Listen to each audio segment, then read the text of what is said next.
Hello and welcome to my YouTube video.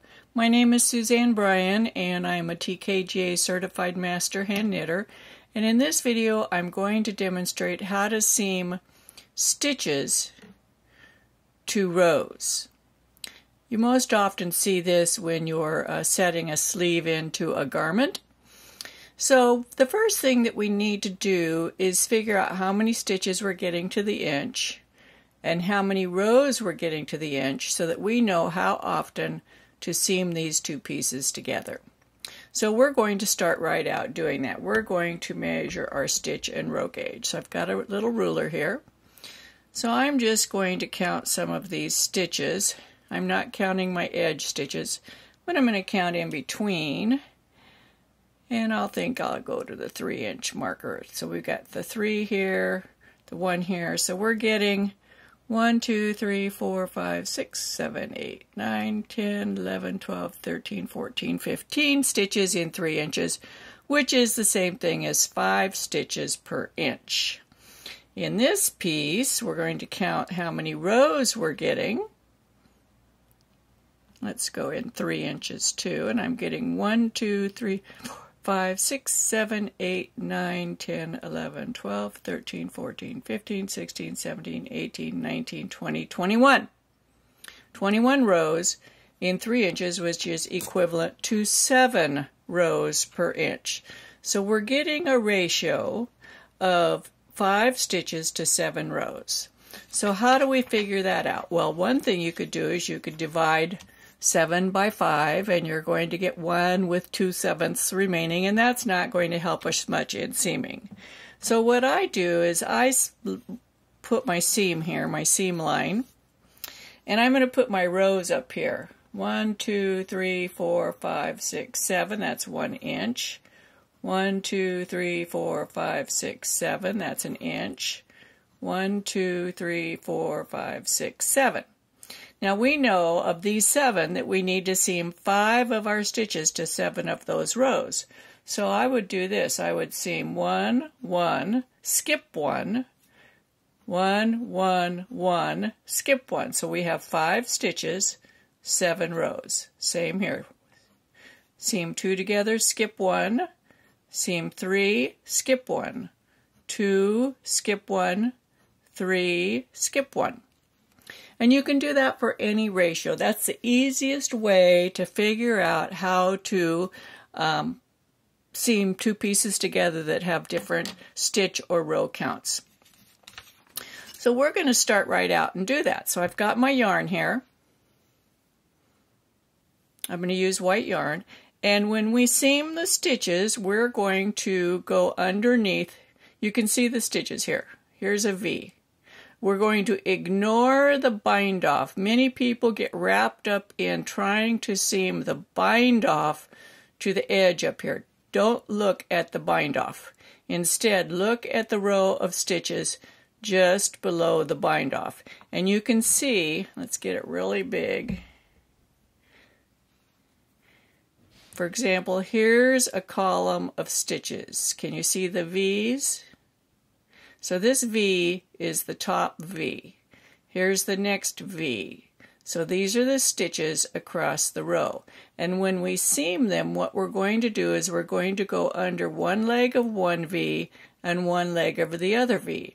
Or you can think of it as going down in the center of this V and up in the center of the next V.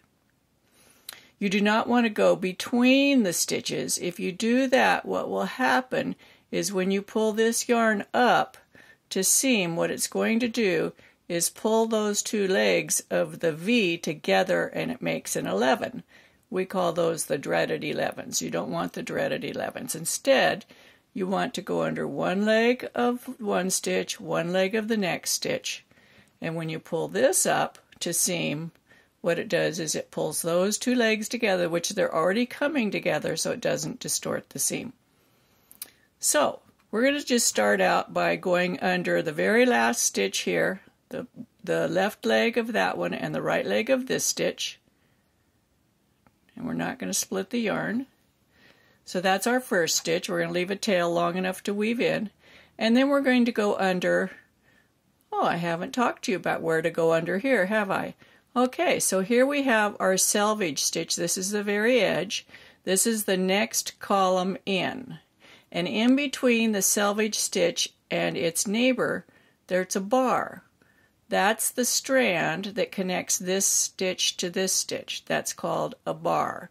So we're going to go under one bar. That represents one row. So we went under a stitch and a row. Now we're going to go through another stitch. This is number 2, even though it's half of one and half of the other, and a bar up here, the very next bar. So if our yarn came up here, we go down in the same spot, lift our needle up, and we can see the next bar. We come under that, just one bar. So we've done a stitch to a bar, a stitch to a bar. Now we're going to do the next stitch.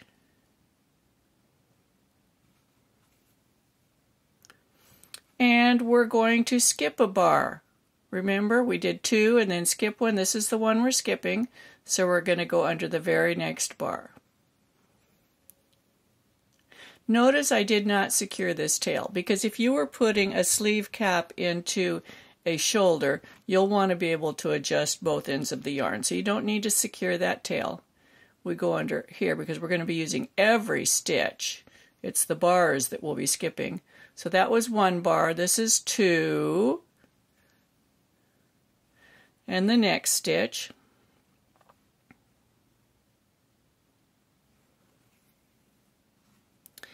And the 3rd bar.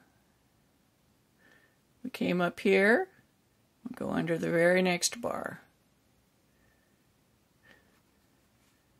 Now, I'm kind of leaving these stitches open so that you can see them. If they were in green yarn, they would be lining up here perfectly. I'm just adjusting the sizes because I'm going to show you 2 ways that you can do this. Okay, if that was green yarn, do you see how this column of stitches continues straight up to the edge there? And this column continues up. So it goes across the seam continuously. We're going to go in the next one here. Now it's time to skip a bar again, right? So we're going to skip the next bar, that's this one, and we're going to go into this one.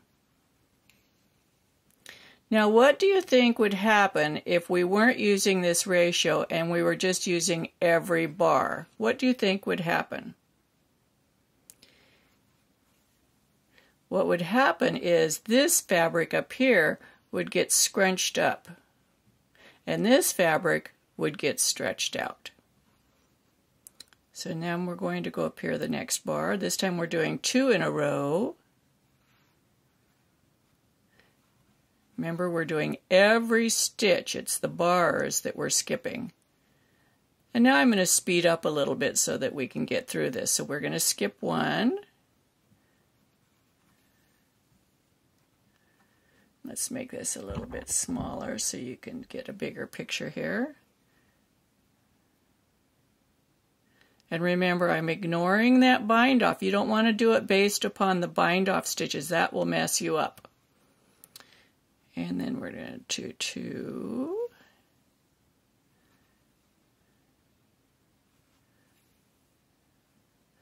Three.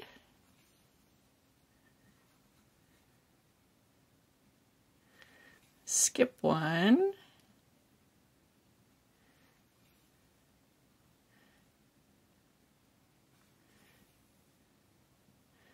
2.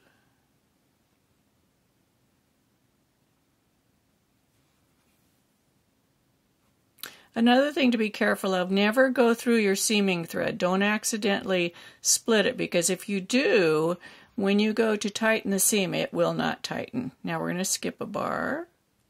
It'll get stuck on itself, and you'll be very frustrated. Once you learn how to do this, it's super cool. And when you see how nice the results are, you'll actually enjoy seaming. I look forward to seaming. I love blocking, and I love seaming because it's where the magic happens in your knitting. It's when it all comes together, and then you will love working on pieces that have to be seamed together. You'll look forward to it because you'll be a pro. Whoops. Now see, we had 2, 3, 2, 3, 2. I messed up here. See, there's 2 and 2. I got to go back there. So you just use the tip of your tapestry needle. I wasn't ready to skip a bar, and I skipped a bar. It's right here. And now we'll skip a bar.